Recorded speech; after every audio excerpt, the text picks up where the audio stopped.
Well, it's a billion-dollar project called Internet for All, and it involves a partnership between the federal government, state government, and Oklahoma tribes. Reporter Steve Shaw joins us now with details on the ambitious 5-year plan. Steve. Rich, it's all about getting affordable internet access to those who have been forced to sit on the sidelines for a handful of reasons since the internet became a thing more than 2 decades ago. We want to clear all the obstacles, get government out of the way, and let you guys, the private sector, get those dollars on target to every single home in Oklahoma. When Congress approved a massive, historic infrastructure bill last summer, it included $50 billion to bring internet availability into every single working and living space in America. Last week, Governor Stitt, federal officials, and tribal internet experts presented a unified front. And I really want to stress affordability and reliability. And we're calling it our Internet for All program, and we mean it. April McLean Delaney is Deputy Assistant Secretary of Communications for the Federal Department of Commerce. I am from Buell, Idaho. I was telling these guys I am a potato farmer's daughter. My dad was head of the Idaho Potato Commission many moons ago, and I grew up in a town of 3,500. So I know what it means about rural broadband, and I know that, people don't want to leave their hometowns. They want to stay there, but they don't want to leave for economic, mobility or jobs sometimes. And they also want to learn and have online health care. So those rural communities will really, I think it's exciting because, I think there's going to be a whole resurgence across our country with this connectivity. Basically, Oklahoma is getting hundreds of millions of dollars to attract private industry to dig the trenches and lay the fiber optic cable needed to connect even the most rural specks across the Sooner State. We are hoping that every state, including Oklahoma, will receive $100 million from the federal government through this BEAD program. But then in addition to that, based upon the remaining monies will be allocated by number of unserved locations and underserved locations in Oklahoma vis-a-vis over the proportion of unserved locations nationwide. So they are guesstimating here it'll be somewhere close to $700 million. I do not personally know that number yet, obviously, but those numbers are big.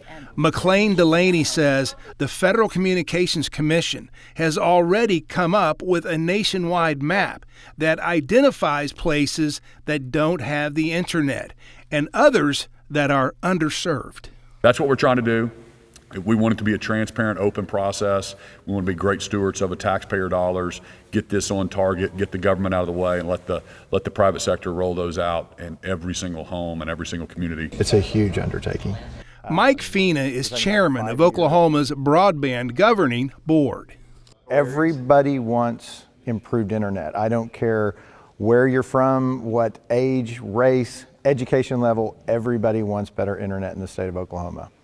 And you've got to have it to compete.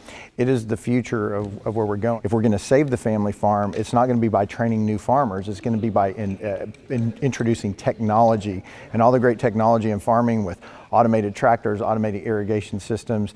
We can save the family farm by technology. So I think this is just crucial for our farm families, for our rural communities, as it is for anybody in urban Oklahoma. McLean Delaney says for a handful of different reasons, some urban areas don't have access to the internet either. We are striving as a government to really help offset, high speed and the cost of connectivity, but also I think individual states within their own competitive programs have the ability to put in affordability into that bidding process so that they are able to then really think about how to do that. McLean Delaney says the federal government has already awarded $204 million to 11 tribes in Oklahoma, which has so far connected 19,000 Native American households to the internet. Rob Griffin is Tribal Broadband Coordinator for Choctaw Nation, which has nearly 300,000 members. When the pandemic happened, everybody went home to work and get educated. And what we realized is that most people didn't have connectivity in their house to be able to connect to work that way.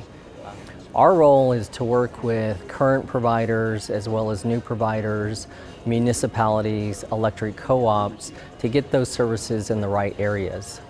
There's a lot of money flowing, but lingering supply chain issues mean there's still a massive shortage of supplies.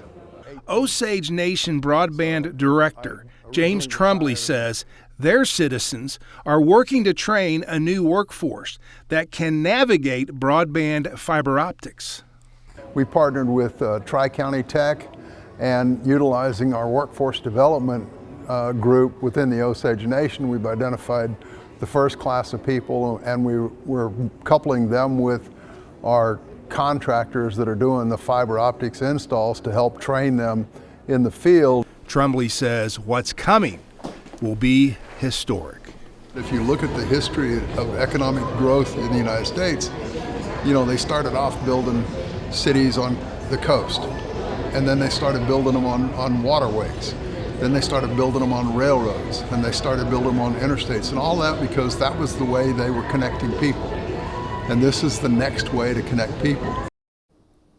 Again, this is a massive 5-year effort. There's hope the supply chain issues will eventually work themselves out.